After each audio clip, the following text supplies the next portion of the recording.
नमस्कार दोस्तों। हमने आज तक कई बार एक संस्कृत का श्लोक सुना होगा कि जितम जगत केन मनो ही येन, यानी जिसने मन को जीत लिया उसी ने जगत जीत लिया।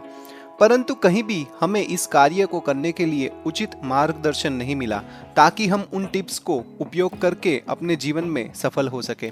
दोस्तों, आज के वीडियो में हम इसी विषय पर कुछ प्रकाश डालेंगे, इसलिए कृपया इस वीडियो को अंत तक जरूर देखिए। इससे पहले कि हम अपने मन को नियंत्रण करने के कदमों पर चर्चा करें, हमें मन और उसके सहायक मंत्री के बारे में कुछ बुनियादी ज्ञान होना चाहिए। तो आइए शुरू करते हैं अंतर यात्रा, सरल कदम जो आप अपने दैनिक जीवन में अपना सकते हैं। हमारे शरीर में जो पंच ज्ञानेंद्रिय और पंच कर्मेंद्रिय होते हैं, उनके ऊपर 4 नियंत्रक मंत्री होते हैं, जिसे हम मन, बुद्धि, चित्त और अहंकार कहते हैं। और इन सभी मंत्रियों के ऊपरी यानी प्रधानमंत्री को तो आप जानते ही होंगे, हम यानी हमारा जीव। परंतु ये 4 मंत्री एक स्तर पर काम नहीं करते, बल्कि ये सब का लेवल एक से बढ़कर एक होता है।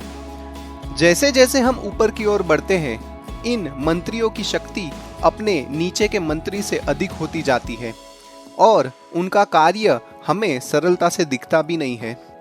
उदाहरण के तौर पर, अगर हम किसी को चाटा मारते हैं तो हम देखते हैं कि उसका हाथ ने उसे चाटा मारा, परंतु उसके पीछे उसका मन था या बुद्धि थी या अहंकार था, इसका जवाब देना कठिन है।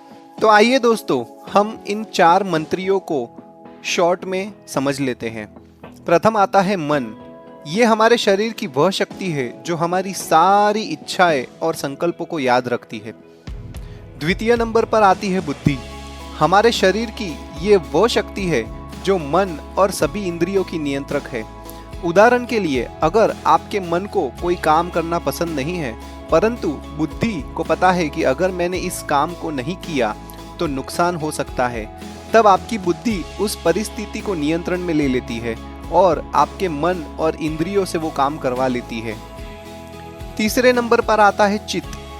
ये हमारे शरीर की वह शक्ति है जो अधिकतर सुषुप्ति में होती है, यानी सोई हुई होती है। परंतु यदि ये जागरूक हो गई तो फिर ये मन और बुद्धि दोनों में से किसी का भी नहीं सुनती, ये दोनों से अधिक पावरफुल होती है।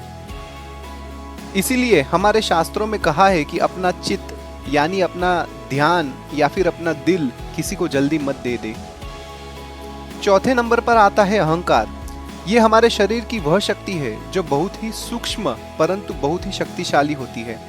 रामायण के समय में रावण के मन, बुद्धि और चित्त यानी दिल सबको पता था कि प्रभु श्री राम भगवान है और वो उनसे नहीं जीत सकता, परंतु उसका अहंकार कि विश्व विजयी रावण हार के बाद कैसे जीवित रह सकता है, ये अहंकार उसके सारे परिवार और देश को ले डूबा। तो दोस्तों, अब आप जान चुके हैं कि हमारे जीव के नीचे जो मंत्री है उनकी क्या शक्तियां हैं और हम उसका इस्तेमाल अपने जीवन में सफल होने के लिए कैसे कर सकते। तो आइए उस विषय पर अब थोड़ा प्रकाश डालते हैं। तो दोस्तों, आज के बाद कभी भी आपका मन आपको इंपॉर्टेंट काम करने के लिए साथ ना दे तो उसके ऊपर के मंत्रियों का साथ ले। उदाहरण के तौर पर, आपके जीवन में सफल होने के लिए जो कार्य आपको करना है उसके साथ कुछ अहंकार जोड़ दो। जैसे एकलव्य ने प्रतिज्ञा ली थी कि मैं गुरु द्रोण को सबसे श्रेष्ठ धनुर्धर बन के दिखाऊंगा। या फिर चित्त का इस्तेमाल कीजिए, जैसे कि उस काम का खत्म होने के बाद आपको जो सफलता मिलने वाली है उसके रिजल्ट के सपने रोज देखिए, उसे रोज महसूस कीजिए, उन सपनों को रोज चिंतन कीजिए। इतना चिंतन कीजिए कि आपको अगर उस चीज या सफलता न मिली तो आप उसके बिना जी नहीं पाएंगे। तीसरे नंबर पर आप बुद्धि का भी इस्तेमाल कर सकते हैं। आप अपनी बुद्धि का इस्तेमाल करके भय का निर्माण कीजिए। अपने मन को इतना भयभीत कीजिए कि यदि ये कार्य नहीं हुआ तो कुछ बड़ा संकट आ सकता है। इसी तरह आप ये 3 बुद्धि, चित्त और अहंकार का उपयोग करके अपने मन को नियंत्रण में कर सकते हैं। और एक बार आपका मन नियंत्रण में आ गया तो आप अपनी इंद्रियों द्वारा चाहे वो कार्य करवा सकते हैं। मुझे पता है कि ये कार्य इतना सरल नहीं है, but remember, practice makes the man perfect. तो दोस्तों, आशा रखता हूँ कि आपको ये टिप्स पसंद आए होंगे। इसका जवाब आप हमें कमेंट्स में ज़रूर बताइए और जाने से पहले इस वीडियो को लाइक और सब्सक्राइब जरूर कीजिए। धन्यवाद।